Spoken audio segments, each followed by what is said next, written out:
안녕하세요. 해피테크 교수입니다. 13주차 동영상 어제 오산 소방서에서 촬영을 제가 3시간이나 해가지고 가져왔는데 집에 와서 틀어보니까 화질이 너무 안 좋은 거예요. 제가 설정을 잘못했나 봐요. 그래서 지금 저희 집에 와서 다시 지금 재촬영을 하고 있습니다. 좀 굉장히 어색하기도 합니다. 제가 지금 정복을 한번 입어봤는데 정복 괜찮아요?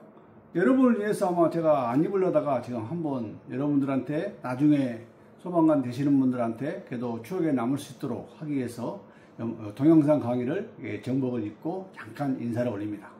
그러면 지금부터 13주차 동영상 강의 시작하겠습니다. 13주차 보강 제6편 건축물의 구조와 방어 안전입니다. 여러분 교재의 가장 마지막 편이라고 생각하시면 되겠습니다. 건물 유형별 특징, 건물 구조의 유형에 따른 화재의 위험, 화재 진행에 따른 건물 붕괴 예측 방법, 건축 재래에 대한 진화 활동의 영향, 이렇게 4가지로 구분해서 학습해 보도록 하겠습니다. 출석 체크 먼저 하겠습니다. 여기서는 출석 체크 하는 게 아니죠. 동영상이기 때문에 여러분들이 끝까지 수강을 해야만이 출석이 인정된다는 것도 좀 참고하시고 PC나 모바일로 끝까지 동영상을 시청해 주시기 바랍니다. 그럼 다음으로 오늘의 동영상 한 편 시청하도록 하겠습니다.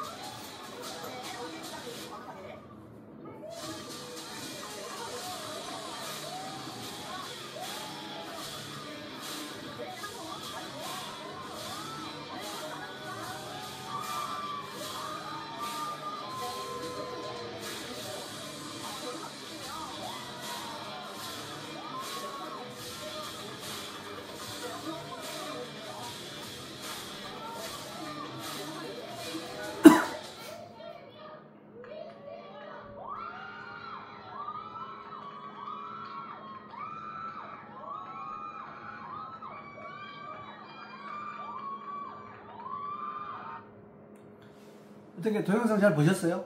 지금 새내기 여자 소방관하고 이제 퇴임을 앞둔 현장 지휘 단장인데 아마 저보다는 한 2살 정도 어리신 것 같은데 저보다 훨씬 더 건강한 것 같아요.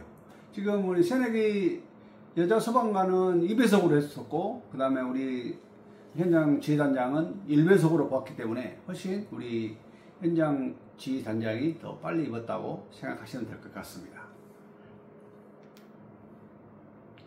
여기는 제가 근무했던 오산 소방서 정경입니다. 제가 잠깐 지나가는 길에 사진을 촬영했는데 이날 바로 또 소방차 출동하는 것을 제가 마지막 끝부분에 살짝 잡았어요. 그 영상까지 보면서 시작해 보도록 하겠습니다. 여기가 바로 경기도 오산 소방서입니다. 지금 앞에 지휘차하고 뒤에 구급차가 나가는 것까지 제가 잠깐 도로에서 보다가 촬영을 한 장면이 되겠습니다. 그래도 2019년도 신축을 해가지고 지금 밖에 예관상 보게 되면은 굉장히 좀 멋있죠. 그래서 제가 마지막 정년 퇴임을 했던 소방서가 바로 여기 오산 소방서입니다. 그러면 지금부터 본격적으로 한번 수업에 들어가 보도록 하겠습니다. 자, 제1장 건물 유형별 특징, 목구조, 벽돌 구조, 철근 콘크리트 구조, 석재 구조, 각 블록 구조, 그런 유형별 특징을 하나씩 알아보도록 하겠습니다. 첫 번째, 목재 구조의 특징입니다. 목재 구조는 나무의 허용 압축 응력은 보통 70에서 80kg/제곱센치로 콘크리트와 대등한 굉장히 우수한 강도를 가지고 있습니다. 그리고 배정이 0.4에서 0.8로 가벼워서 지진의 영향을 적게 받습니다. 그리고 가공성이 좋아 구조물을 시공하기 쉽고 공사 기간을 최대한 단축시킬 수 있습니다. 이게 바로 목조 구조의 특징이라고 볼 수 있겠습니다. 자, 나무 부위별 응용도를 한번 보겠습니다.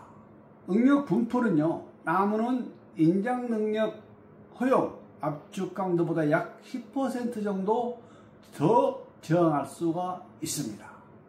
그리고 나무는 질감이 좋고 인간의 친밀감을 주는 그런 재료이죠. 그리고 특히 우리나라 역사 유적들의 주요 구조부와 마감 재료를 거의 다 나무를 사용해 왔다. 그래서 전통 건축에는 특히 우리나라에서는 나무가 가장 많이 사용됐다고 보시면 되겠습니다. 그럼 다음은 이제 벽돌 구조의 특징을 한번 보겠습니다. 벽돌 구조는 우리 과거 단독주택은 거의 벽돌로 쌓은 저적도 형태를 갖고 쌓는 방법에 따라 내구수에는 큰 차이가 있지만 빨간 벽돌집 우리나라 역사상 흔히 많이 볼 수 있는 전통 저적도 형태라고 생각하시면 되겠습니다. 그리고 벽돌 쌓기 기법에는 벽돌 쌓기 방식에는 여러 가지 패턴이 있고 이는 건물의 구조적 안정과 미적 요소에 영향을 주기도 합니다. 최근에는 순수 조적조는 많지가 않습니다. 내의 간벽재 또는 고급 건물의 애장 치장 벽돌로도 주로 많이 사용하고 있습니다. 여러분들이 좀 미적 감각이 있는 그런 건물에 들어가면은 아마 이것도 아마 확인할 수가 있을 것 같아요. 그리고 현대건축에서는 벽돌을 구조적 요소보다는 미적 요소로 활용하여 독특한 분위기를 연출하기도 합니다. 다음은 시멘트 블록 구조에 대해서 한번 알아보도록 하겠습니다. 시멘트 블록 구조의 기본 구성은 시멘트 블록과 모르타르로 내력벽을 쌓아 구성하는 구조입니다. 장단점을 보면은 경제적이고 가벼운 벽체를 구성할 수는 있으나 단점으로는 뭐가 있어요? 지진이나 바람과 같은 행력에는 좀 약한 단점을 가지고 있습니다. 그래서 비로소 블록 내부 공간에 화면에서 보이는 것과 마찬가지로 철근이나 그냥 모르타르 보강 또 철근을 배근하고 콘크리트를 거의 채 넣어 가지고 보강해서 저 구조적으로 좀 단단하게 하는 방법들을 지금 많이 취하고 있다고 보시면 되겠습니다. 다음은 한번 석재 구조를 알아보도록 하겠습니다. 석재 구조의 특성은 내구성하고 견고합니다. 견고해. 그리고 우리나라 축대나 기단부 같은데 전통적으로 활용을 많이 했고요. 그 다음에 우리 현대적으로는 주로 마감 재료로 많이 사용하고 있다고 보시면 되겠습니다. 대표적으로 우리 숭례문의 석재 활용을 한번 보겠습니다. 숭례문 여러분들 지금 그림을 보시게 되면은 기단부 석재 구조인데 숭례문은 기단부를 돌로 쌓아 올린 대표적인 예라고 보시면 되겠고요. 석재는 전통 건축에서는 견고한 기초를 제공하고 구조적 안전성이 높기 때문에 우리 전통 건축에서는 석재를 대단히 많이 활용하고 있다고 보시면 되겠습니다. 그래서 우리 현대에서 석재 활용은 구조체로 쓰이는 경우는 거의 드물다. 그냥 벽이나 바닥 마감 재료로 많이 사용하고 있다고 생각하시면 되겠습니다. 다음은 지금 우리나라에서 가장 많이 여러분들이 보고 있고 사용하고 있는 콘크리트 구조에 대해서 한번 알아보도록 하겠습니다. 콘크리트 구조는 일체식 구조입니다. 일체식 구조물의 대표적인 예가 바로 콘크리트 구조라고 생각하시면 되겠고요. 그다음에 철근과 결합을 하여 철근 콘크리트 구조체를 형성합니다. 여러분들 보통 R시조라고 많이 이야기하는데 이 R시조가 철근 콘크리트 구조라고 생각하시면 되겠습니다. 그리고 가장 널리 접할 수 있는 우리가 가장 많이 볼 수 있는 그런 구조재가 바로 이 철근 콘크리트 구조이고요. 그다음에 우리나라에서는 석회석, 시멘트죠. 자원이 풍부해서 적용이 과거부터 현재까지 많이 용이하다고 보시면 될 것 같습니다. 다음은 제2장 건물의 구조, 유형별 하재 위험을 한번 보겠습니다. 뭐 목구조 여러가지 있는데 제일 먼저 위험한 건물 상태를 한번 볼게요. 하재 위험으로부터 얼마나 위험한지. 자, 위험한 건물 상태입니다. 여러분들 지금 화재가 발생했던 지금 그림을 보고 계시는데 화재 확산 위험입니다. 불길이 굉장히 거세지고 또 번지게 하는 상황도 있고요. 그 다음에 구조적으로는 건물을 쉽게 무너지게 하는 상황도 발생할 수가 있습니다. 그리고 복합적 위험으로는 화재를 더욱 거세지게 하고 또 더 번지게 하는 상황은 건물이 무너질 가능성을 더욱 크게 한다는 것이 바로 위험한 건물 상태라고 보시면 되겠습니다. 다음은 화재의 용량을 한번 보겠습니다. 화재의 용량의 정의를 보면은 이 주어진 장소에 있는 모든 가연성 물질이 연소하면서 발산하는 최대 연령이다.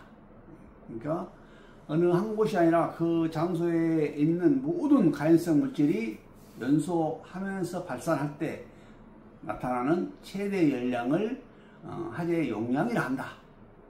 그래서 건물 내에 비치는 자재들은 화재가 강렬하게 발전하는데 직접적인 영향을 줄 수밖에 없는 거죠. 그래서 고려사항으로는 화재 지속 시간과 화재의 강도를 판단할 때 반드시 고려해야 합니다. 그래서 대형 내용물 화재 용량은 상업시설과 창고시설에서 가장 결정적인 위험이 있다. 그러면 여러분들 뭐 상업시설 같은 경우는 백화점이나 뭐 마트나 그런 데에서 화재가 났을 때, 그 다음에 창고에서 많은 물건들이 적재됐을 때 화재가 났을 때 그 위험은 더 결정적으로 위험성을 많이 내포하고 있다고 생각하시면 될 것 같습니다. 다음은 가연성 가구와 마감재에 대해서 한번 보겠습니다. 자, 가연성 가구와 마감재. 뭐 화재 확산이 당연히 잘 되겠죠. 불을 막 번지게 하는 주요 요인이 아마 가연성 가구와 마감재라고 생각하시면 될 것 같아요. 여러분 아마 대형가 호텔 아마 많이 우리나라 최초의 호텔 화재로서 뭐 최악의 화재로 많이 들어보셨을 텐데 이 대형가 호텔 내부에도 처음에 우리나라에서 1970년도에 그 건물을 지을 때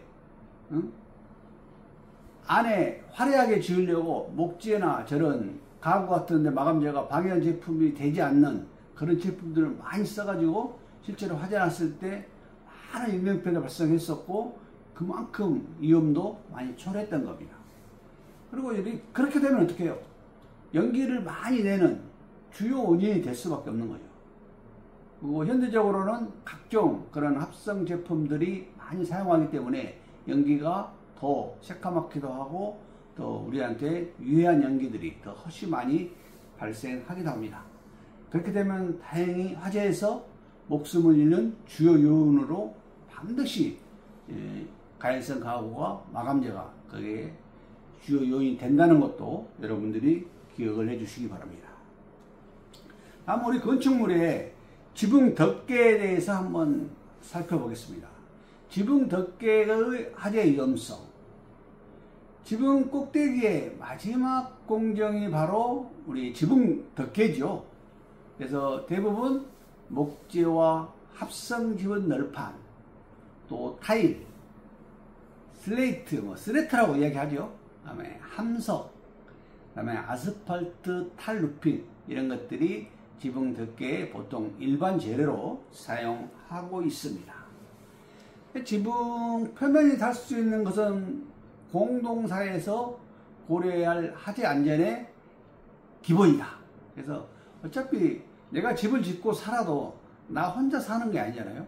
어느 집단 마을 공동체를 형성하고 또 도시 같은 데는 거의 옆집과 옆집이 거의 붙어서 생활하기 때문에 나 하나만 잘못 적용하게 되면은 당장 내 이웃에까지도 피해를 끼칠 수 있고 그 위험성이 많이 존재하기 때문에 좀 화재 안전의 기본으로 생각하고 안전 먼저 생각하는 그런 시대가 되어야 된다고 생각합니다.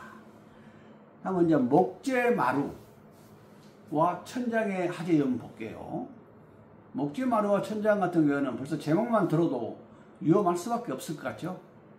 화재 용량적에서 보면은 목재 틀, 그다음에 바닥, 그다음에 천장은 건물 안의 화재 용량이 되는 원인이기도 합니다.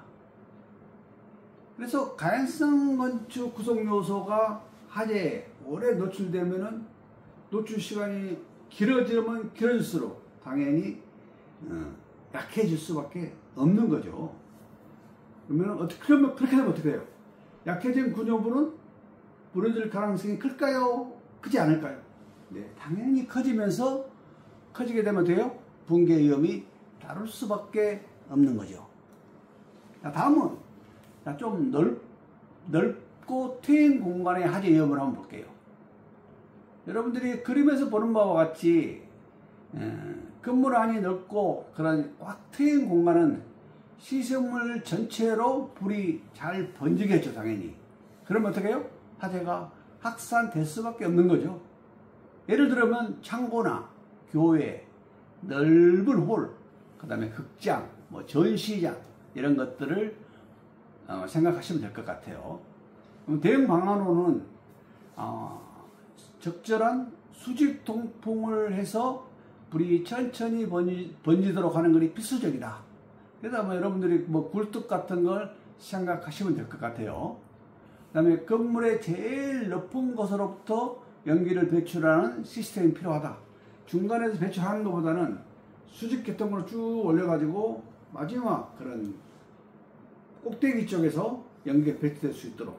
그래서 우리 옛날에 우리 선조들은 대부분 불을 떼고 할 때도 굴뚝을 내서 마지막 꼭대기 부분에서 연기가 빠져나올 수 있도록 거기에 빠져나갈 수 있는 그런 구멍을 만들기도 했었잖아요. 그래서 넓고 트인 공간에는 반드시 화재 위험이 따를 수밖에 없다.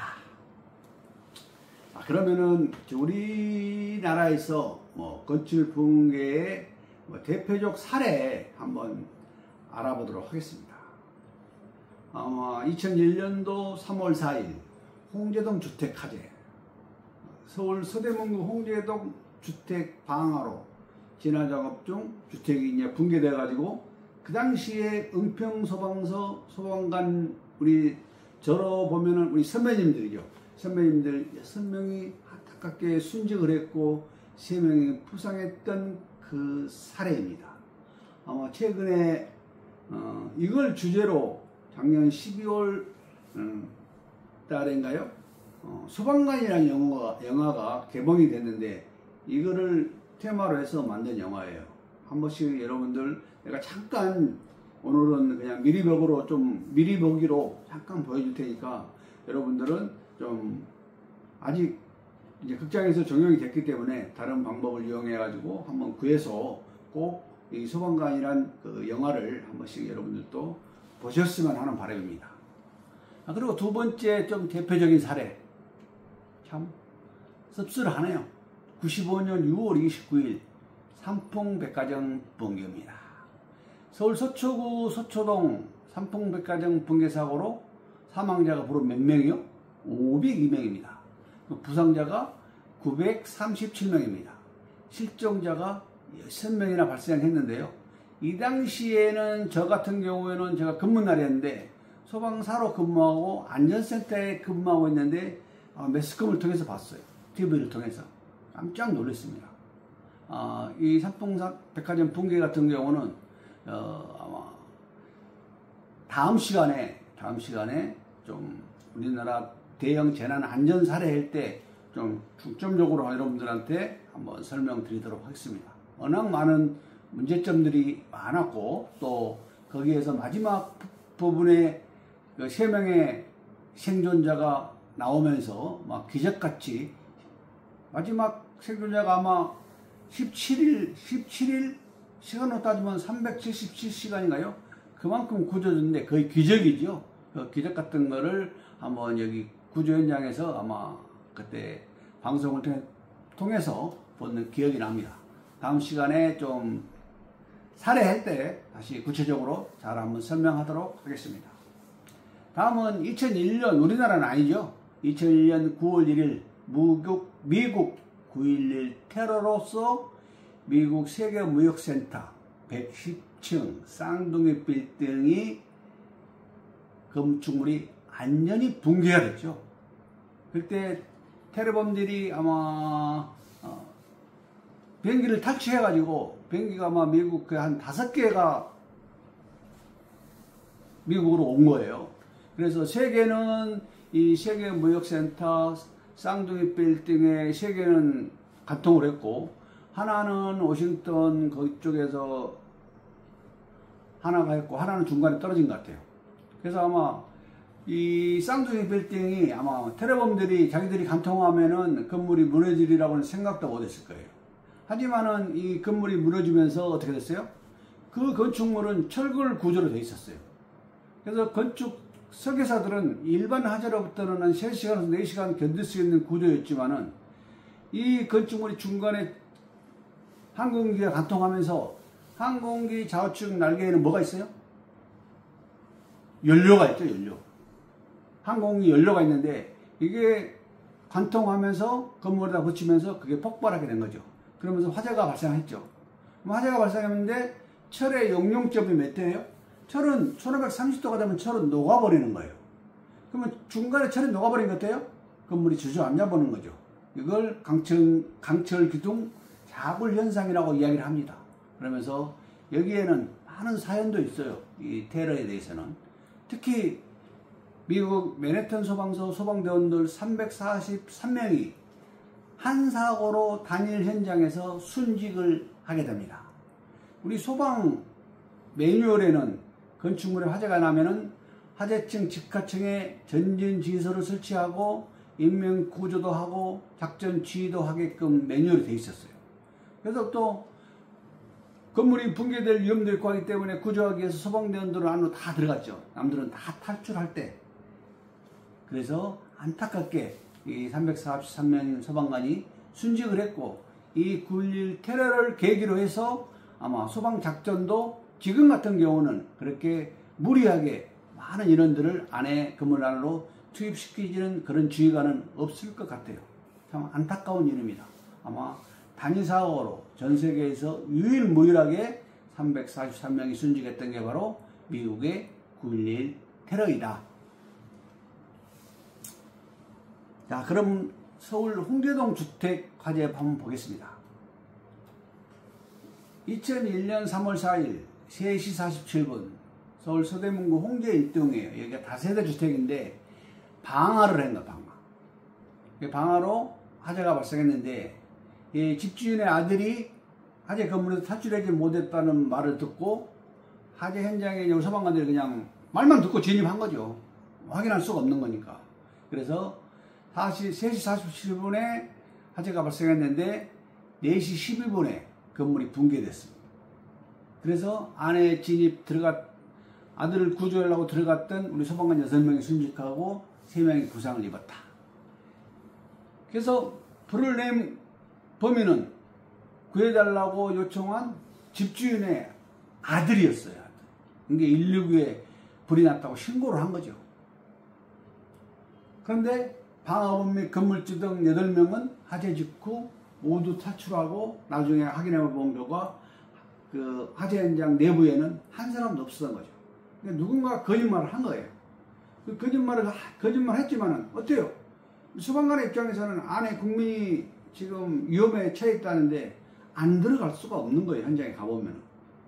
근데 갔다가 안타깝게 순직을 하셨는데 참 거기에 대한 사연들도 많이 있었고요. 아마 그걸 계기로 뭐 소방의 발전은 좀 있었지만은 또 가장 최근에 작년에 홍대동 방화 사건을 재구성해 가지고 소방관이라는 영화도 이렇게 나와 있습니다.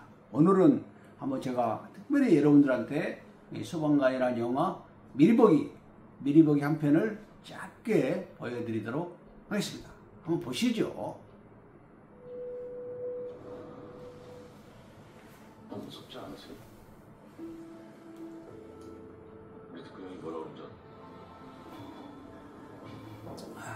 무서워. 하늘을 넘기 때문에 발끝도 안 보일 때는 다리가 후들후들 떨려. 그래서 내가 그럴 땐 무슨 생각 드세요? 뭐 이랬더니 딱 하나. 내가 여기서 지면 저 사람은 죽는다.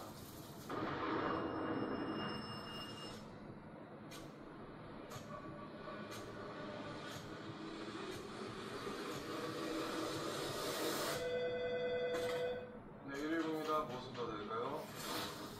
여기 홍제동인데요. 불난 것 같은데? 나는 신고했으니까 몰라요? 구독차, 홍제동 상가 화재 출동. 뛰어!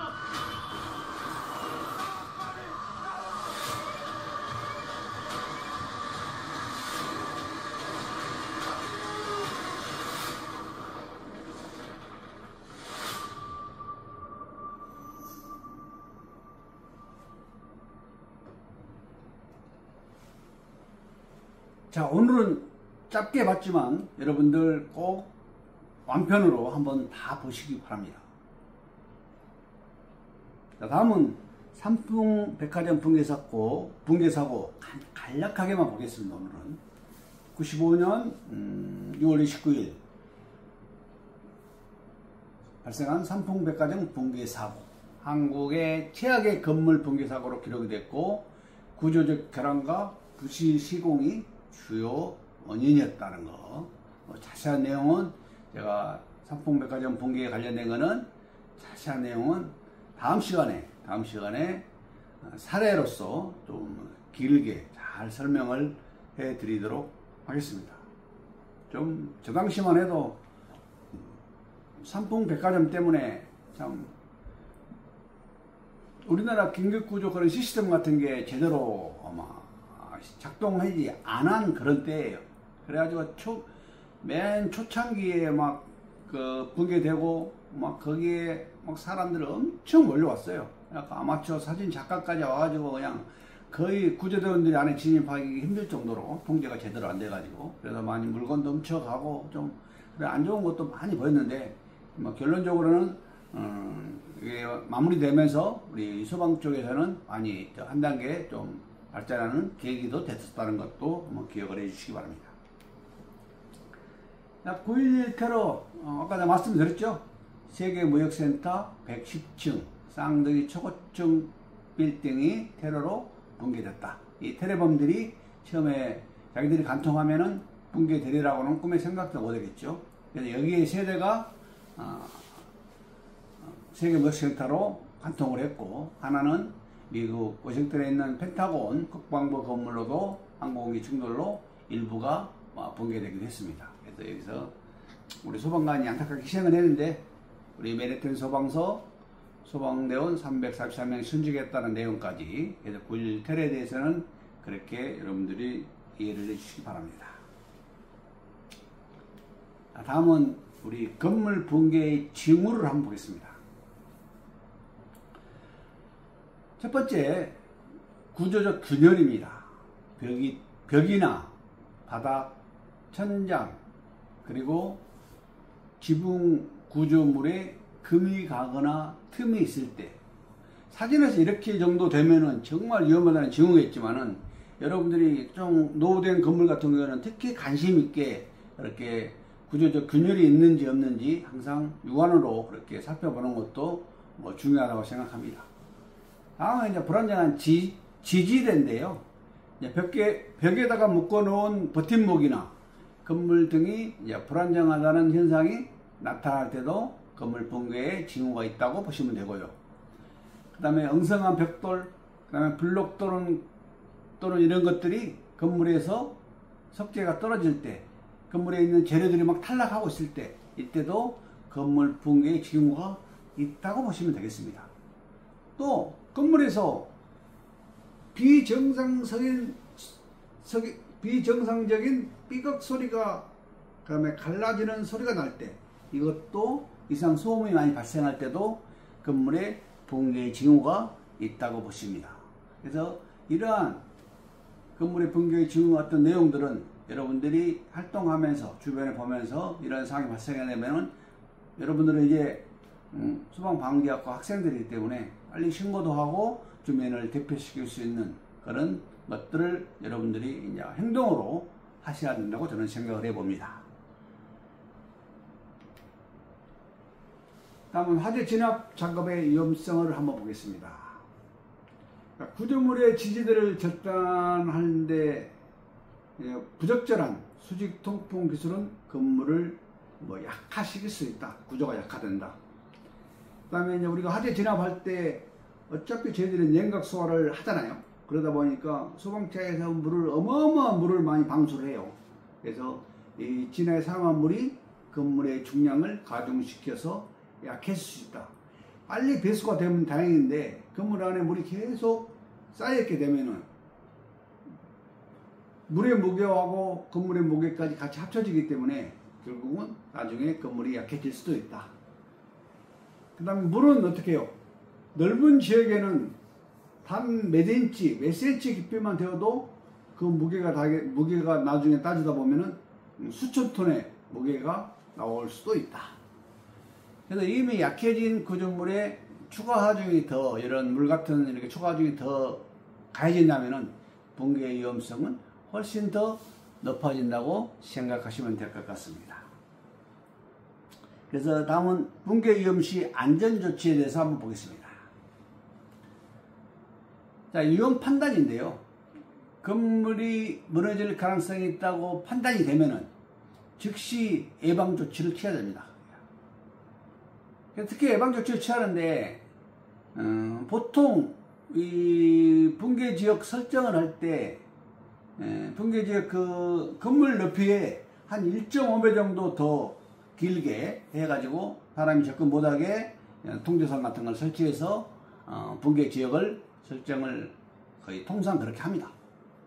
그 다음에 우리 당연히 대원과 우리 소방차도 붕괴지역 안에서는 작업을 될 수 있으면 하지 못하게 해야 되겠죠.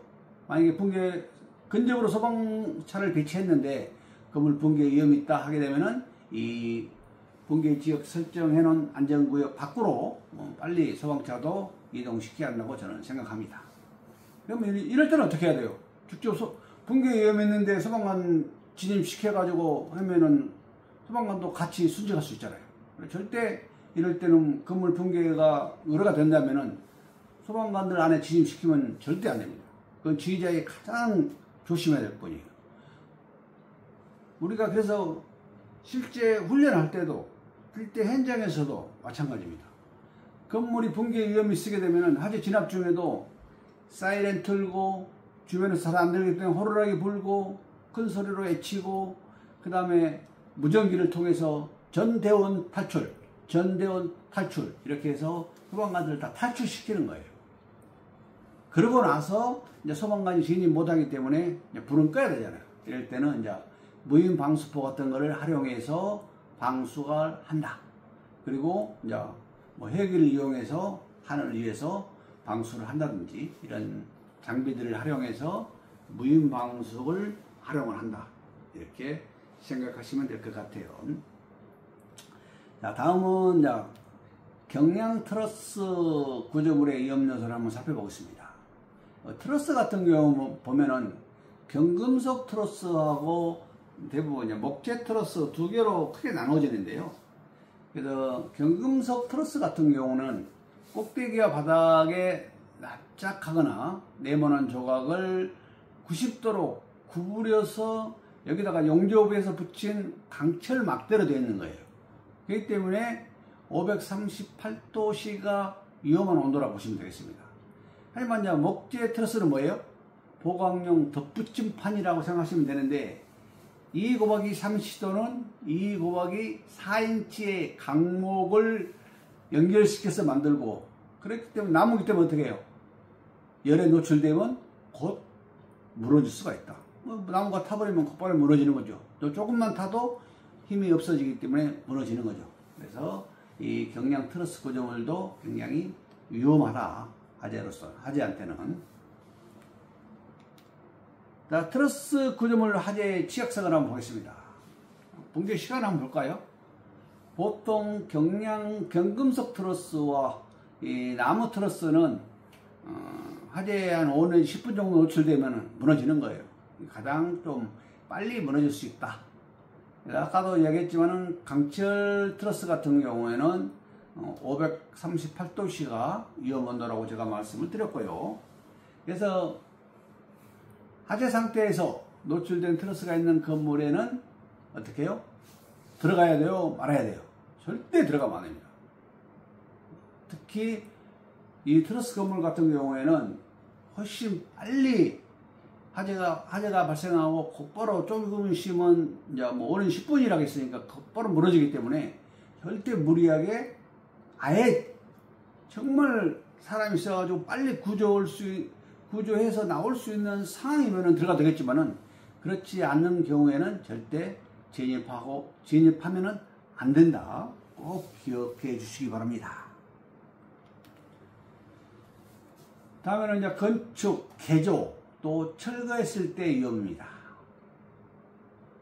토치와 같은 우리 개방된 불꽃과 마모 또는 절단 가져서 튀는 불꽃이 화재 원인이 되는 거죠. 대부분 이런 철거할 때 또 뭐 개조하고 할 때 이런 용접이라든지 이런 토치 이런 데서 이런 불꽃들이 발생해서 이 튀는 불꽃이 굉장히 가연성 물질에 딱 붙게 되면은 화재로 곧바로 발생하기 때문에 굉장히 위험합니다. 그리고 이런 노출된 골격 목재는 제목 나무를 세로로 쌓아둔 것 훨씬 같아요. 그러면 세로로 쌓아놓은 게 연소가 확산이 빨라요? 가로로 쌓아놓은 게 빨라요? 당연히 세워놓은 게 훨씬 빠르죠. 이렇게 횡으로 뉘어놓은 게 속도는 훨씬 느립니다. 그 다음에 뚫린 벽, 또 개방된 계단, 또 문짝이 없는 상태는 화재 확산을 당연히 촉진시킨다. 그래서 구조적 훨씬 더 취약하다고 생각하시면 될 것 같습니다. 다음은 이제 건축물, 드라이비트 건축물을 한번 위험성을 한번 살펴보겠습니다. 드라이비트 건축물이 우리 소방관들도 화재 진압하기도 힘들고 화재 확산 속도도 빠르고 또 인명피해 우려성도 많은 게 이 드라이비트 건축물입니다. 그래서 예벽 가연제로 인한 상풍구 화재가 쉽게 빨리 확대된다. 그리고 이게 고층 건물이라고 해도 지상 2층에서 뭐 30층, 40층까지 올라가는 속도가 굉장히 빠르다. 그 다음에 예벽에 뭐예요? 그냥 단열재를 붙이는 방식이에요. 철근 콘크리트로 그렇게 해놓고 예벽에다만 그 단열재를 붙이는데 좀 우리가 시각적으로 봤을 때 좀 멋있게 좀 아름답게 붙이는 거죠. 그러면 우리 화재에는 굉장히 취약하다 생각하시면 될 것 같아요. 그래서 특히 이제 거기다가 취약 재료로는 거기다 수철품이나 가연성 단열대 등을 사용해야 된다. 근데 그런 것들은 굉장히 화재에는 취약하다. 근데 가격도 저렴하고 그렇게 하기 때문에 예관상 보기 좋게 하기 위해서 대부분 일반 사람들이 경비를 전략하기 위해서 그렇게 많이 합니다. 근데 거기다가 실제로 콘크리트 건물에다가 그런 저런 예벽 단열재를 그냥 큰 대리석 같은 거 붙이면은 불에 탈 일이 없는 거죠. 아예 불이 붙지 않기 때문에. 그래서 좀 경제적인 것도 많이 좌우된다고 생각하시면 될 것 같아요. 그러면 한번 드라이비트 화재가 워낙 많이 발생들을 많이 하고 인명피해도 많이 발생했어요. 그래서 소방관들이 좀 되게 힘들어하는 건물이기도 합니다. 그럼 드라이비트 화재 사례를 한번 보도록 하겠습니다. 자, 첫 번째 사례 맨 위에 사진인데요. 2010년도 10월 1일 11시 30분 부산 해운대 무신 골드스위트 38층 주상복합 건축물 화재입니다. 여기는 이제 지하로는 4층이고 지상으로는 38층 건물인데 화재 원인은 4층에서 미화원 작업실에서 전기 스파크로 화재가 발생한 걸로 되어 있습니다. 그래서 그때도 굉장히 뭐 매스컴에도 나오고 순식간에 이렇게 꼭대기층까지 화재가 확대되는 것을 저도 영상으로 봤습니다. 그 다음에 두 번째는 우리 경기도에서 발생한 건데요. 의정부 대봉그린 아파트입니다. 도시형 생활주택 화재입니다. 여기에는 인명피해가 발생했어요. 사망이 5명, 부상이 무려 125명 있습니다. 이 건물 같은 경우는 그 들어가는 진입로도 굉장히 좁았었고, 그 화재가 나는 그날은 바람도 굉장히 많이 불었었고, 근데 건물 1층에 주차장이 만들어졌어요. 근데 그 1층 주차장에 오토바이가 하나 세워져 있었는데 나중에 CCTV 확인하게 본가 오토바이 배선에서 불이 시작됐다. 그래서 화재 원인 조사해 보니까 오토바이 배선 합선이다. 그래서 지금 의정부 대봉그린 아파트 같은 경우는 09시면은 아침 오전 빠른 시간이잖아요. 그런데 그 들어가는 폭도 좁고 해가지고 소방차 진입도 힘들었고, 또 주변이 건물들이 좀 많이 붙어있는 건물들이 많이 있어요. 그래서 옆 건물로 확대도 되고, 그래서 또 2층으로 확대되면서 미처 대피 못하다 보니까 사망자가 발생도 했었고, 그래서 부상자도 워낙 많이 발생했습니다. 그래서 소방관들도 많이 출동했고, 대응 2단계 폭발을 발령했었고, 그 다음에 이제 그날은 바람이 많이 불어가지고 좀 화염이 굉장히 연소 확대되고 세지다 보니까 이에 항공기에서 물을 쐈어요. 물을 쐈는데, 그때 항공기가 오면은 그 프로펠러가 돌잖아요. 그래서 바람을 몰고 온다고 해서 그 당시만 해도 이거 항공기가 괜히 와갖고 또 바람을 화재를 확대시켰다, 그런 말도 꽤 있는데, 뭐 정확한 그건 뭐 규명되지는 않았지만은, 근데 그때는 논란에 그때 소지는 있었던 것 같아요. 다음은 2017년도 12월 21일 날 오후 한 3시쯤에 발생하는데, 아마 이것 때문에 정말 소방관들 욕 많이 먹었던 화재입니다. 충북 제천에 있는 스포츠센터 노블 히트니스 스파 화재입니다. 사망자가 무려 29명, 그리고 부상자가 37명이나 발생했습니다. 여기 같은 경우도 그날 1층 주차장에서 천장에 있는 배관 열선 작업을 했나봐요. 열선 작업을 했는데 뭔가 잘못돼서 화재가 발생했는데, 아마 이 충북 제천 이거 스포츠센터 같은 경우는 소방대가 좀 거리도 있고 해서 늦게 도착도 했었고, 주변에 소방차 부사하기도 힘들었었고, 그 다음에 이제 옆에 LPG통이 있어가지고 2층에 인명 구조하는 것보다는 LPG통이 폭발하면은 더 위험하지 않을까 해서 처음에는 LPG통 화재 진압에 좀 주력을 했었고, 그런데 2층 거기 여자 찜질방 그쪽에는 또 방화문 밖으로 나오는 출입문이 뭐 잠겨 있었고 해가지고 결국은 거의 탈출하지 못해가지고 거기서 많은 사망자가 2층에서 발생했었고, 또 그날 지휘에 관한 문제, 우리 소방서장이 지휘를 했는데 뭐 지휘를 못했다 해가지고 나중에 뭐 재판까지 받고 나중에 결국은 이제 무혐의로 풀려는 나셨지만은 참 힘들었던 그런 화재 현장이기도 하고, 우리 소방의 민낯을 보여준 것도 있었고, 또 그 당시에는 우리 이제 고가차를 좁은 공간에 고가차 같은 경우는 배치하기가 힘들잖아요. 그래서 지나가던 이삿짐, 작은 1톤짜리 그런 차에서 이삿짐 센터 사다리를 펴가지고 무려 있는 3명의 요구조자를 구조했던 그런 것도 기억이 납니다. 이거 제천 스포츠센터는 나중에 한 번 더 짚어보도록 할게요. 마지막 4번째 사진 보면은 여기는 울산이에요. 울산 아르누보 아파트 33층짜리 화재입니다. 이거는 10월 8일 밤 11시에쯤 11시 7분이에요. 밤 11시. 그래서 여기 이 건물 같은 경우는 알루미늄 복합 패널로 되어 있었어요. 그래서 순식간에 불이 확 번졌어요. 그래서 여기 같은 경우는 3층 야외 테라스에서 담배 꽁초에 하는 화재로 확인이 됐어요.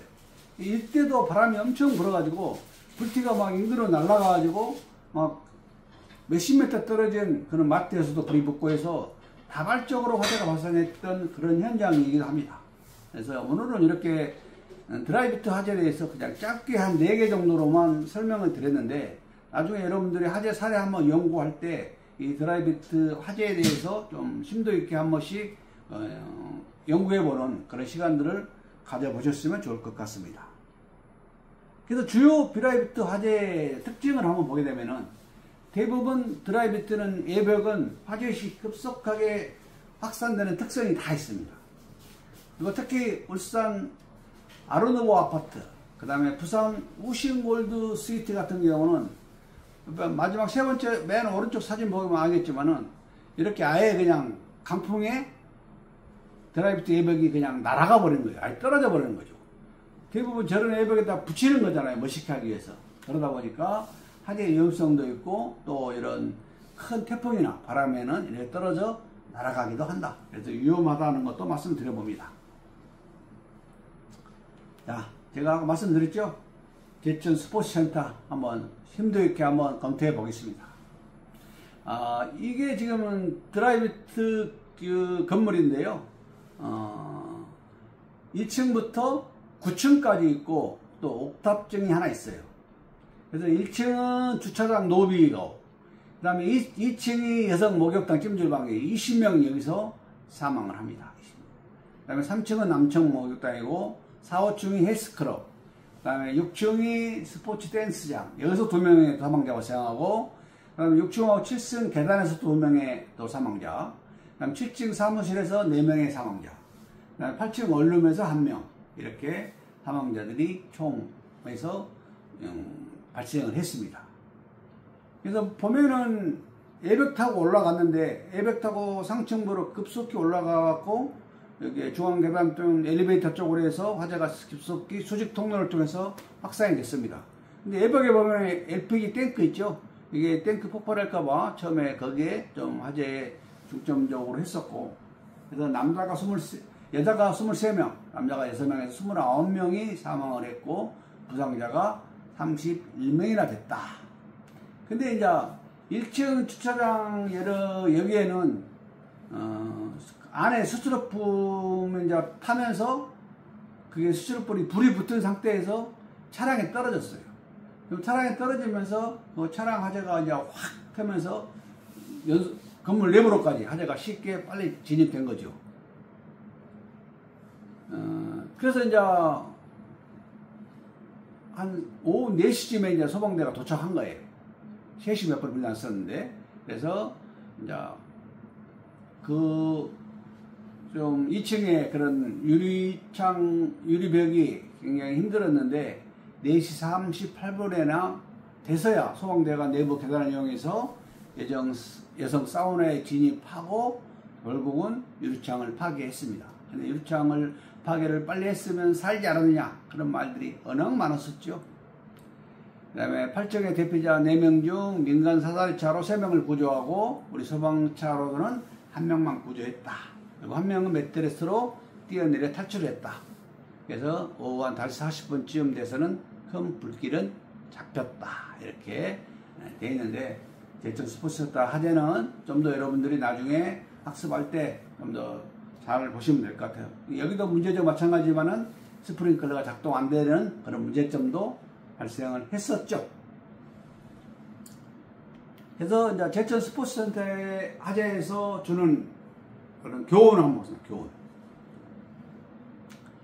자, 화재에 취약한 건물 구조였다. 그리고 방화 구획이 잘 되어 있으면은 그 부분만 불이 타잖아요. 근데 방화 구획이 미비하게 되면은 건물 전체로 연소 확대가 됩니다.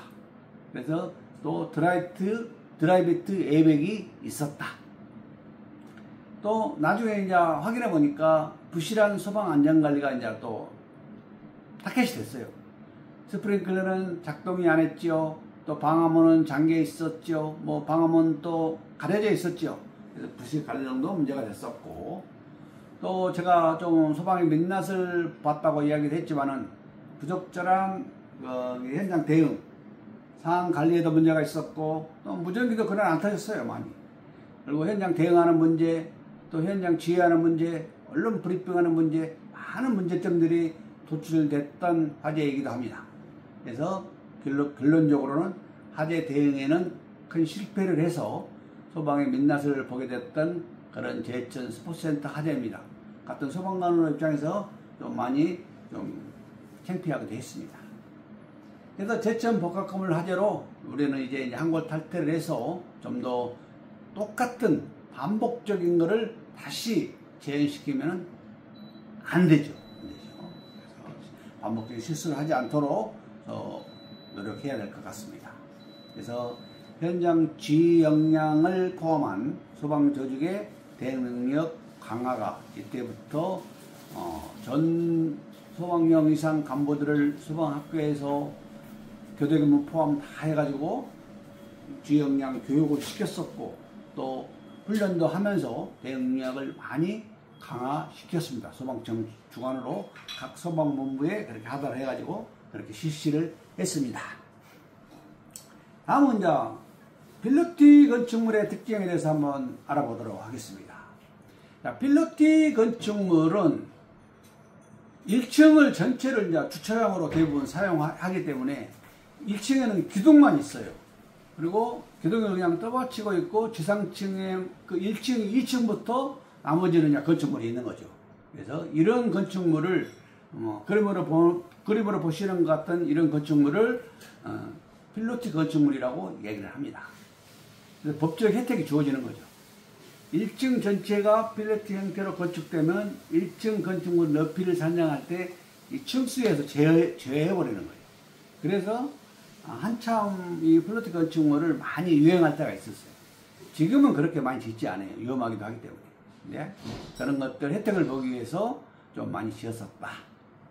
그래서 이제 1층에 차를 주차하다 보니까 화재가 발생하면은 화염과 연기가 어디로 들어가요? 주출입구 계단으로 들어가가지고 유입이 되다 보니까 불이 나면은 저게 이제 큰 건물 같은 경우는 외벽에 뭐 계단이라든지 있지만은 대부분 이렇게 작은 건물들이에요. 뭐 3층, 뭐 높아야 5층짜리. 그러다 보니까 저렇게 1층에 차를 대놓고 1층 중간 부분에서 중앙 계단을 통해서 상층으로 올라가는 거예요. 이게 피난 계단이 유일하게 그 하나뿐이 없는 거예요.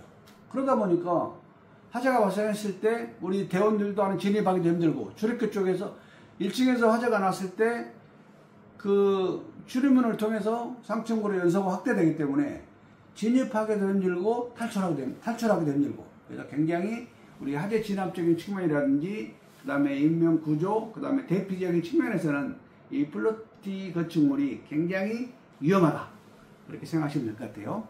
그러면 이 필로티 구조가 화재 위험이 있다고 말씀을 드렸는데 우리 일반 구조는 이렇게 벽체가 있고 기둥이 없는 게 일반 구조라고 얘기해요. 근데 필로티 구조는 1층이 완전히 개방되어 있는 거죠. 그래서 만약에 1층에 있는 화재라든지 뭐 다른 쓰레기라든지 아니면 뭐 1층에 뭐 내놓은 거에서 가연성 물질에서 화재가 발생하게 되면은 상층부로 연소 확대가 굉장히 빠르다. 이게 바로 그래서 화재 위험이 굉장히 크다. 자, 필로티 구조의 화재 원인을 한번 찾아보겠습니다. 필로티 구조 화재 원인. 열선과 가열.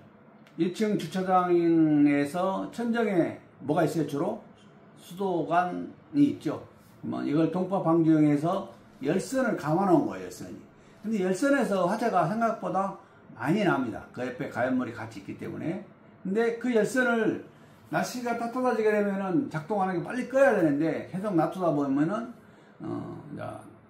작동이 되다 보면 주변 물건에 이제 불이 붙을 수도 있는 거고 이게 이제 2017년 제천 스포츠센터와 2018년 청주 산부인과 화재도 이 원인으로 결국은 이제 그 열선 관련해서 화재가 났고 두 사례 모두 필로티 구조로 인해서 불이 빨리 확산됐다. 그래서 인명피해도 있었다. 이렇게 하나고 또 두 번째 원인으로는 이제 정기적인 요인이에요.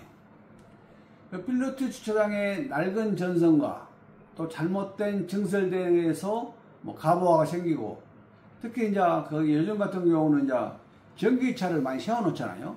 그러면 자동차 충전기 사용이 늘면서 기존 전선에도 무리가 생겨서 화재 위험은 날로 더 커지고 있다. 그러면 주차장 천장의 조명의 잘못된 설치, 또 관리 부족, 또 화재 원인이 되기도 하고, 특히 이제 플로트는 딱 트여 있잖아요. 트여 있기 때문에 막 밀폐되고 구획되어 있으면 산소 공급이 안 되면 화재 확산이 빠르지는 않아요. 천천히 확산되기 때문에 빨리 진압할 수 있는데, 이렇게 확 트여 있기 때문에 산소 공급이 바람이 많이 들어가는 거죠. 그러면 불이 빨리 번진다. 이렇게 해서 이런 플로트 구조의 화재 원인도 있다. 그러면 이제 그래도 화재 예방을 해야 되잖아요. 그래서 가장 이제 저 같은 경우도 이런 화재 현장을 많이 가보고 했지만은 계단이 가운데 하나 있기 때문에 엄청 위험한 거예요. 그래서 주계단을 주차장과 분리해서 구역되도록 아예 설계 자체를 주차장에서 바로 올라가지 않고 다른 방향에서 올라갈 수 있도록 설계를 하는 것도 한 가지 방법이고요. 그 다음에 이제 갑종 방화문, 지금은 갑종 방화문하고 이야기는 하지 않죠. 뭐 60분 플러스 방화문, 60분 방화문 이렇게 하는데, 그게 이제 갑종 방화문인데, 이런 성능이 있는 방화문을 가진 재료로 방화문을 시공해야 된다. 그 다음에 열선 관리, 예기 온도가 영상으로 올라가면은 열선을 자동적으로 차단시킬 수 있는 그런 시스템을 만들어서 설정을 해놔야 된다. 그렇지 않으면 그냥 너무 뜨거운데도 열선이 계속 겨울에 사용했던 거를 그냥 놔두면은 그게 이제 화재 날 확률이 크기 때문에 그러는 거예요. 그 다음에 단열재를 선택할 때 금액은 좀 비싸지만은 불연성 단열재를 사용해야 된다. 지금은 아마 우리 건축법이랑 이게 플로트 구조의 화재가 많이 인명피 발생해서 아마 건축 재료를 할 때 아마 불연성 단열재를 사용하게끔 법으로 아마 규정을 아마 해놨을 것 같아요. 이렇게 해서 이제 플로트 구조까지 한번 알아봤고요. 다음은 이제 제3장을 한번 보겠습니다. 3장. 제3장, 화재에 따른 건물 붕괴 예측 방법입니다.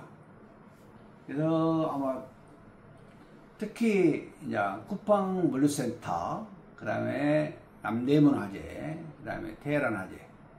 특히 이제 테헤란 화재 같은 경우는 50년 된 17층짜리 건물이어가지고 여기서도 소방관이 20명이나 순직하기도 했다고 합니다. 뭐 우리 쿠팡 물류센터 화재도 아마 문제가 굉장히 많았던 그런 화재이기도 하죠. 여기 아마 여기서 제 동기 한 명도 쿠팡 물류센터 화재 때 순직을 했었고 가슴 아픈 사연이기도 하고, 또 여기에는 소방안전관리자가 그 공사 작업하시는 시간타임으로 일하시는 분들이 뭐 이상한 소리가 난다, 냄새가 난다 했는데 이 건물에 오동작이 워낙 많이 났었나 봐요. 그래서 오동작이라고 무시하고 그냥 강가에 지나가 버린 거죠. 그래가지고 결국은 화재로서 인명피해도 발생하고 이 건물 전체를 붕괴가 되는 그런 일이 있었죠. 그리고 뭐 여러분들 뭐 남대문 화재 많이 들어봤죠? 조금 전에도 제가 이야기를 드렸지만은 이 국보 1호, 남대문이죠. 국보 1호 했을 때 이거 지키려고 어떻게라도 조금이라도 지키려고 소방관들도 노력했었고, 문화재청의 사람들도 현장에 나와서 또 이런 교수님들과 현장에 나와서 어떻게 화재 진압을 할까 고민도 많이 하고 했다는 거. 그냥 결론적으로는 결국은 다 파괴하고 다 무너지고 지금 현재는 다시 이제 재건해 가지고 뭐 사용하고 있지만은 그런 아픈 사연들이 있는 화재들이죠. 자, 화재 시 구조물의 특성을 보면은 열적 팽창을 합니다. 내부력이 열적 팽창에 의해 유도가 된다는 거. 그 다음에 재료 강도가 온도가 상승되면 될수록 그 재료의 강도는 감소할 수밖에 없는 거예요. 또 단면적이 감소합니다. 구조체가 타거나 깨져버리게 되면 행단면적도 감소하고, 그 다음에 각각의 파괴 메커니즘을 고려해야 된다. 이런 특성들이 있다. 다음은 이제 구조물에 영향을 미치는 요인을 한번 보겠습니다. 화재 세기에 따라 구조물 손상 정도가 달라진다. 당연한 거죠. 그 다음에 화재 노출 시간이 길수록 구조물 손상이 커질까요? 작아질까요? 당연히 커지겠죠. 화재 시간이 길수록. 그 다음에 재료의 종류에 따라서 콘크리트, 강계 등 이 재료의 종류에 따라서 화재의 저항성이 달라진다. 뭐 콘크리트나 강제 같은 경우는 저항성이 좀 커지기도 하지만은 목기라든지 브레타를 탈 수 있는 그런 재료라는 것들은 저항성이 굉장히 약해지기도 하죠. 그 다음에 이제 건물의 구조 형태에 따라서도 화재의 저항성은 달라진다. 이렇게 한번 보시면 될 것 같고요. 다음은 화재가 발생했을 때 이제 구조물 변형의 단계를 한번 보겠습니다. 1단계부터 4단계까지 있는데요. 1단계는 하중이 일정하고 특성이 변하지 않으므로 부조 내에 응력 변화가 아예 없는 것. 이걸 1단계라고 이야기합니다. 근데 2단계는 이제 행 단면적 감소로 인해서 응력이 서서히 증가하는 단계. 이때 하중은 일정해요. 이걸 2단계라고 이야기합니다. 다음은 이제 3단계. 이게 이제 보호의 온도의 상승으로 인해서 재료의 강도는 매우 서서히 감소한다. 보가 뜨거워지고 하면서 당연히 어떻게 해요? 그 강도는 매우 서서히 감소하는 단계를 3단계라고 하고, 4단계는 뭘까요? 이제 부재의 응력이 제로 강도를 초과할 때, 이때는 이제 파괴가 일어나는 거죠.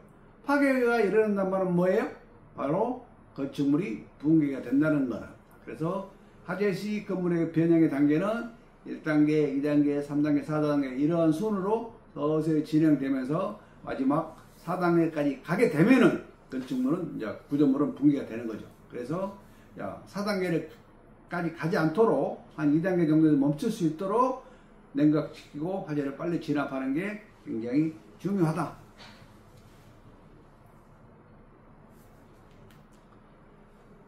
자, 콘크리트의 폭렬 현상에서 한번 보겠습니다.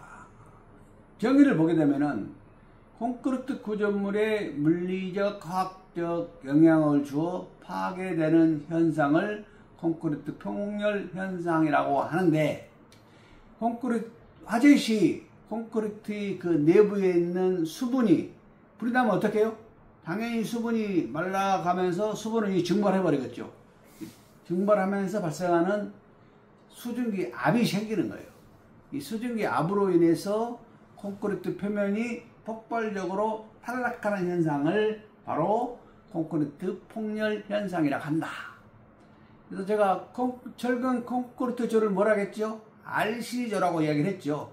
이 RC조에 화재가 발생하게 되면은 구조체 내에 있는 이제 수분이 증발하면서 이제 폭렬 현상이 발생합니다. 콘크리트 폭렬이 발생하면서, 그러면 어떻게 돼요? 철근이 노출되고 철은 1530도 녹는다겠죠? 그 정도가 안 가도 용융이 되기 시작합니다. 그러면서 주요 부조대가 단면이 감소되고, 그 다음에 열 변형도 일어나면서 강도는 저하되고, 그래서 마지막 4단계까지 되게 되면은 어떻게 해요? 구조물은 붕괴가 된다. 그래서 여러분 교재에 있는 그런 그림까지 한번 같이 보시면 될 것 같습니다. 자, 다음은 화재에 의한 콘크리트의 손상 정도입니다. 100도씨 때는 자유공급수가 방출이 됩니다. 그 다음에 200도씨까지 되게 되면 물리적인 흡착수가 방출이 됩니다. 300도씨까지 해도 콘크리트 손상은 거의 없어요. 이제 400도씨가 되면은 이제 화학적인 결합수가 방출이 됩니다. 그리고 이제 500도씨가 되면은 콘크리트 강도가 절반으로 감소를 한다는 거 기억을 해주시고, 그 다음에 이제 철골조의 변형을 한번 볼게요. 등급 1, 2, 3으로 나눠지는데요. 등급 1일 때는 예관상 변형이 거의 없이 이제 직선으로 그대로 남아있는 부재예요. 그래서 강도나 강성 같은 물성의 저하나 구성분의 변화도 없다고 간주할 수 있을 때가 등급 1이고, 등급 2는 예관상 부재의 변형이 이제 관찰되기 시작합니다. 그러면서 이제 보수나 보강을 통해서 이제 등급 2 같은 경우는 이제 재사용이 가능하다고 판단되는 부재, 그런 철골을 등급 2라고 하고, 그 다음에 이제 철골의 등급 3 같은 경우는 아주 이제 변형이 심해져 버린 거죠. 그래서 이제 보수나 보강이 불가능한 그런 철골 부재, 이런 거를 이제 등급 3이라고 정의를 내리고 있습니다. 그러면 아까는 콘크리트 온도 봤는데 이번엔 이제 철골의 온도는 뭘까요? 70도씨 이상에서는 잔류 응력의 변화가 생기기 시작을 합니다. 그리고 320도가 되면은 이제 표면 기포가 변성되고 일부 표면 마감이 탈락이 됩니다. 그리고 650도 이상이 되게 되면은 표면이 비교적 거칠고 이제 부식된 것처럼 그렇게 보이기도 하는 거예요.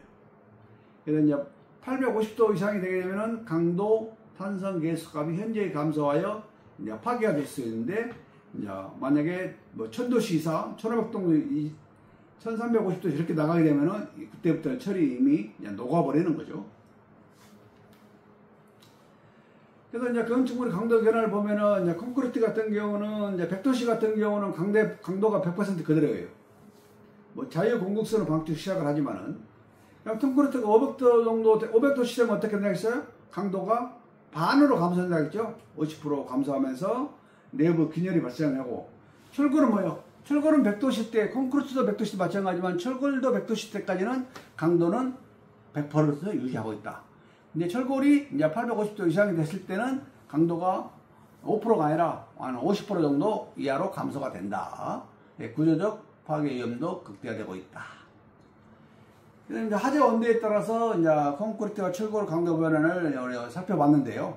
그래서 500도씨에서는 콘크리트는 절반으로 감소하고, 그 다음에 철골은 500도씨에서 또 강도가 50% 이하로 해서 현재의 감소한다는 것까지 배웠습니다. 자, 다음, 뭐 거의 마지막 장이네요. 자, 건축 철호에 대한 진화 활동의 영향을 한번 보겠습니다. 우리 진화 활동에도 이 건축 철호에 따라서 영향이 당연히 많이 끼치겠죠. 자, 목재 화재의 반응을 한번 보겠습니다. 목재의 크기가 작을수록 건물의 운영을 더 빨리 잃는다. 그 다음에 원목은 강렬한 하주에도 건물 구조를 더 오래 유지한다. 원목 같은 게 좀 단단해서 더 그런 거예요. 그 다음에 수분이 많은 목재는 말린 목재보다 당연히 천천히 타겠죠. 생나무가, 살아있는 나무가 좀 천천히 타는 거죠. 그 다음에 방화제는 불이 붙거나 타는 속도를 늦출 수 있다. 그래서 크게 효과적이지는 않는다. 그래서 뭐 산불 화재 났을 때 헬기에서 방화제를 섞어가지고 뭐 미리 색깔 있게끔 넣어서 뿌리기도 하죠. 그다음에 석조의 특징을 보겠습니다. 석조는 이제 방화벽 기능을 합니다. 석조는 방화벽을 조름하는 데 사용되고 연결된 그런 건물들을 나누고 불길이 번지는 것을 막는다. 돌은 뭐예요? 불에 타지 않기 때문에 그렇습니다. 그 다음에 석조는 화재와 고온에 노출돼도 영향을 아주 작게 받고 벽돌은 손상돼도 표시가 잘 나타나지는 않는다. 근데 진화에 사용한 물로 급속 냉각이 발생하게 되면은 벽돌, 블록, 석재가 부서지고 금이 갈 수 있다. 열이 많이 받아 있는데 물이 갑자기 냉각이 되면은 깨질 수 있는 거죠. 부서지고. 그 다음에 주철과 강철의 화재 반응.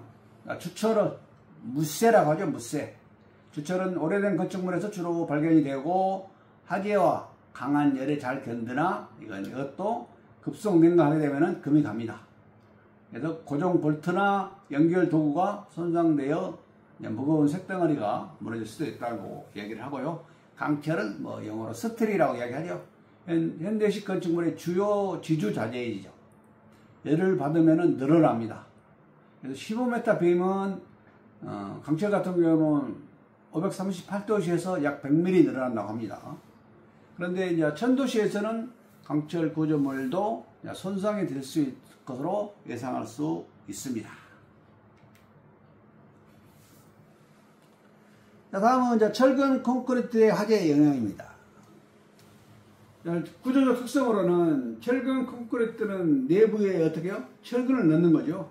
그래서 강화 콘크리트입니다. 강철의 장력과 콘크리트의 압축력을 결합하는 구조적 특성을 가지고 있습니다. 화재 상황에서 특별하게는 작용하지 않습니다. 하지만 강도가 떨어지게 되면은 이제 부서져서 결국 이제 철근만 남는데, 이 철근도 이제 불에 고온을 올라가게 되면 철근도 부식되고 많이 이제 구조적 약해지겠죠.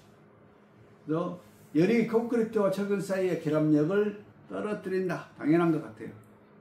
소방관들은 열로 인해 콘크리트 표면의 균열과 깨진 조각들을 잘 탐색해야 된다.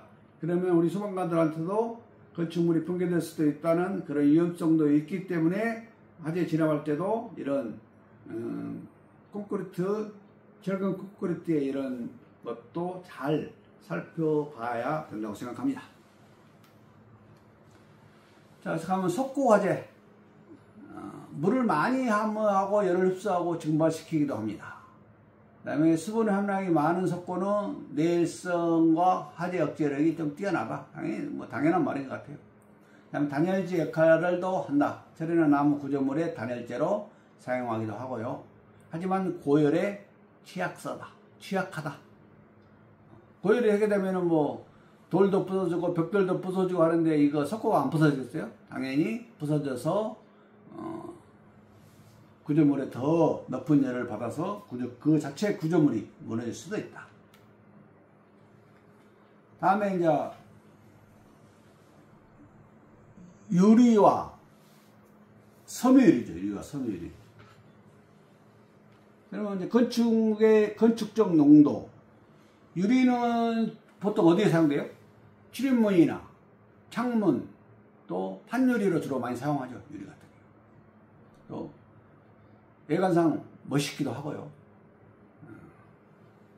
건축적으로 그래서 유리를 많이 사용하고, 어떤 건축물 같은 경우는 거의 유리로 막 건축을 지어놓은 데도 있어요. 그 다음에 이제 중간에 이제 철선 보강 유리 같은 경우는 일부 이제 방열 효과도 있어요. 그래서 하지만 일반 유리 같은 경우는 화재 확산 방지에 효과적이진 않다. 안에 이제 철선 보강이 들어져 있는 그런 일부 유리 같은 경우는 일부 방열 효과가 있다. 이거요. 근데 이 유리 같은 경우는 돌도 그런 것도 석고도 고열을 받게 되면은 이제 부서지고 막 떨어지는데, 유리는 당연히 급냉, 갑자기 뜨거워졌을 때 차가운 물질을 맞게 되면은 바로 깨질 수 있다는 거 꼭 기억해 주셔야 할 것 같아요.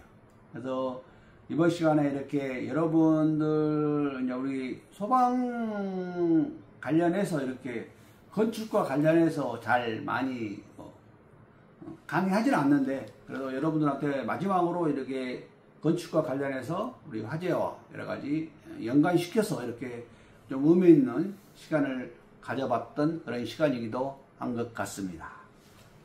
그래서 여러분들도 이렇게 건축 관련해서는 지나다니면서, 또 우리가 건축물에서 거의 여러분들이 살고 있는 것도 건축물이고, 또 여러분들이 일상적으로 생활하고 또 쇼핑 보고 여러분들이 학교 같은 데서 공부하고 또 술도 먹고 유흥도 하고 다 그런 이 건축물에서 저희들이 생활하고 있는 거죠.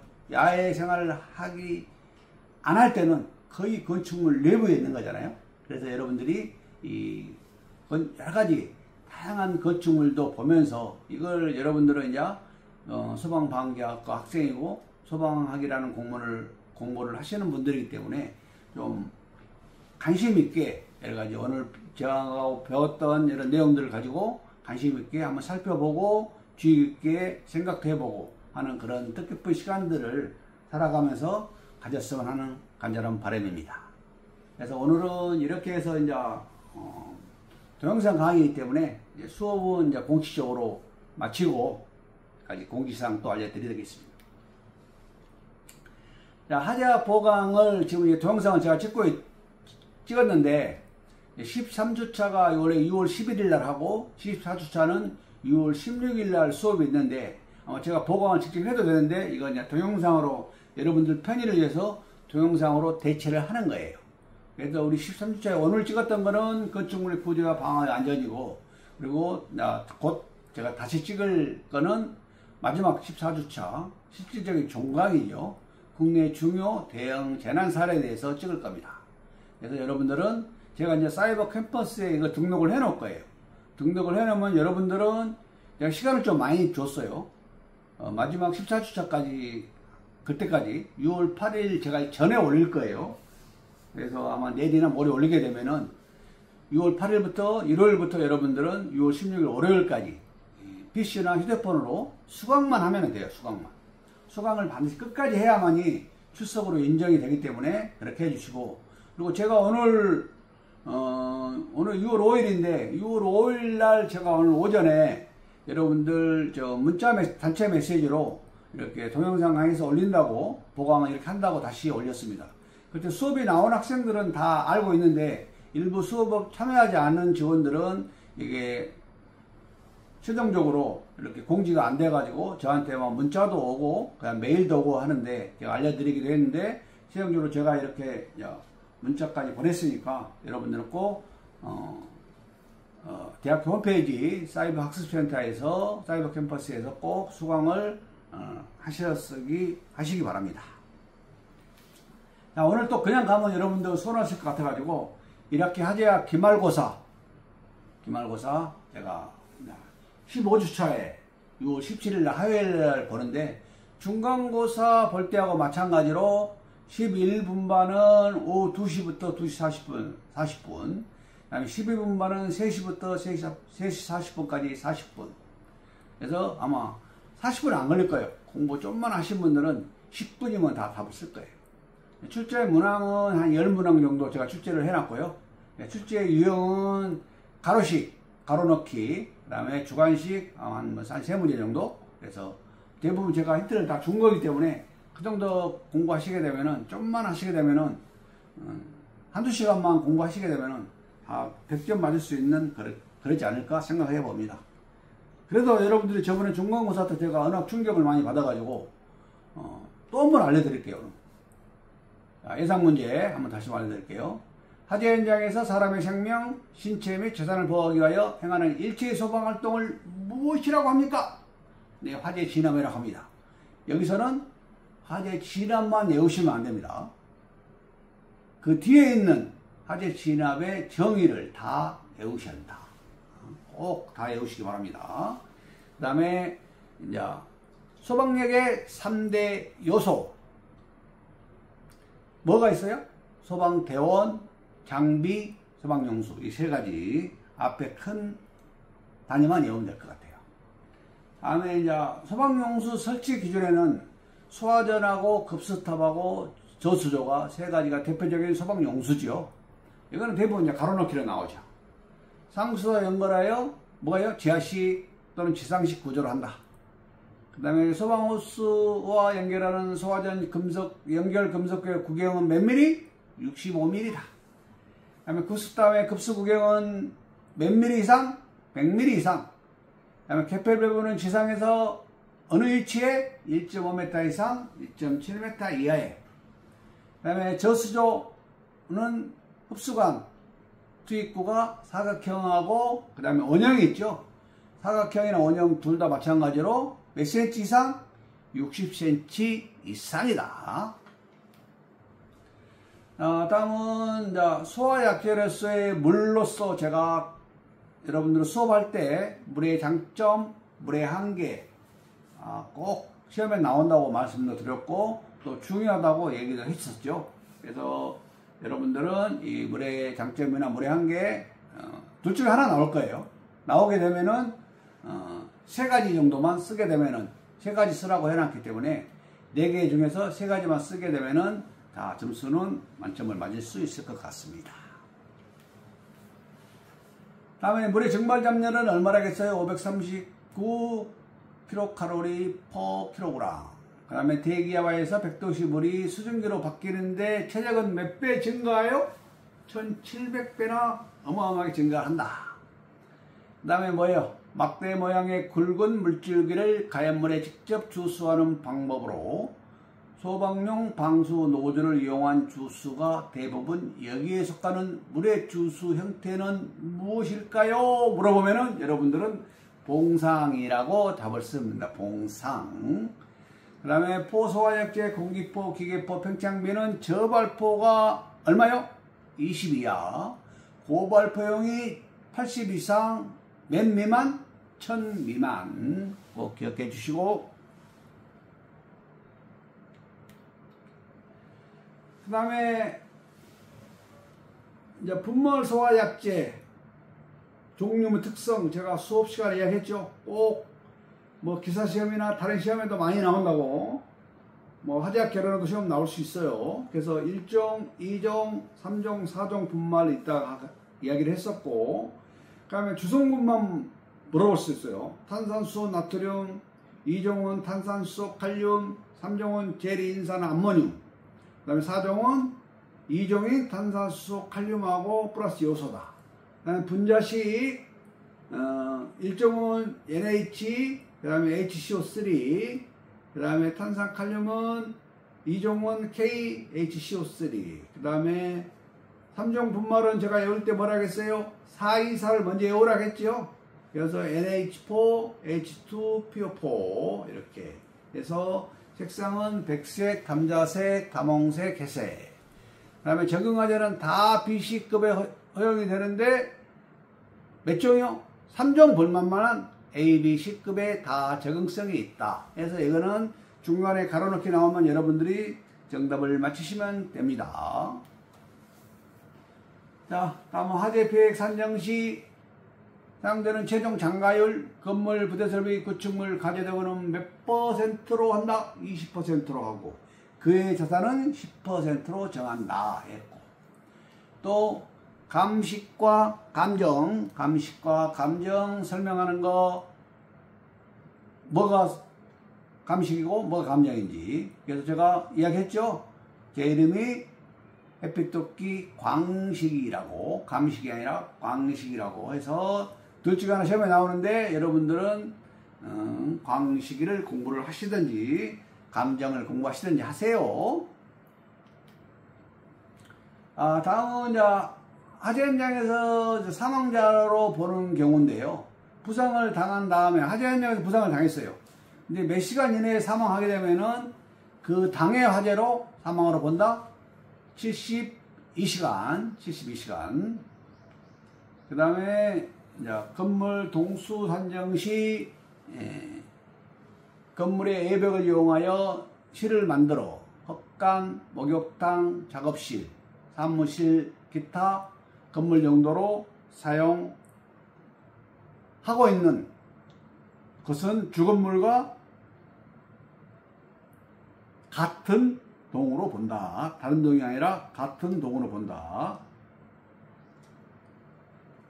그 다음에 화재 현장 조사서. 화재 현장 조사서가 뭐예요? 발화 원인, 그 다음에 연소 확대 원인, 사상자 발생 원인 등을 조사한 서류로 유사화재 방지, 연소 확대 및 인명피해 방지 등의 화재 예방을 중심으로 한 소방경의 반영을 목적으로 하는 조사의 서류는 화재 현장 조사서라고 생각하시면 되겠습니다. 자, 이렇게 해서 제가 이제 기말고사 예상 문제까지 다 알려드렸습니다. 오늘은 뭐예요?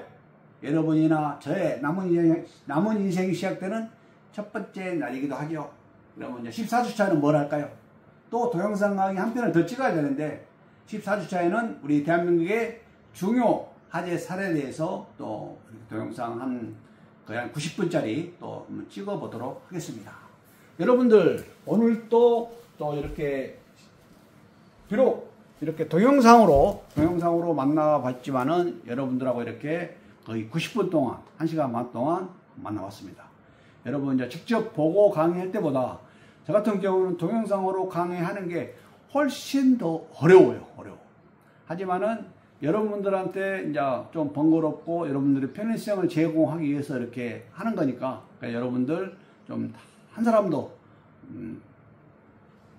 빼먹지 말고 다 두 강 다 수강해가지고 보강 수업을 출석을 다 마무리할 수 있도록. 그리고 이 동영상 강의에서는 시험에 출제되지는 않지만은 제가 기말고사 예상 문제를 여기서도 다 알려줬기 때문에 여러분들 좀 공부도 하시고 건강 잘 챙기시고 다음 14주차 동영상 한 강 더 듣고 또 밝은 모습으로 또 17일 날 기말고사 시험 볼 때 다시 뵙도록 하겠습니다. 항상 저는 여러분들을 위해서 열심히 노력하려고는 합니다. 그리고 여러분 모두 사랑합니다. 지금 오늘 수업 여기서 모두 마치겠습니다. 고맙습니다.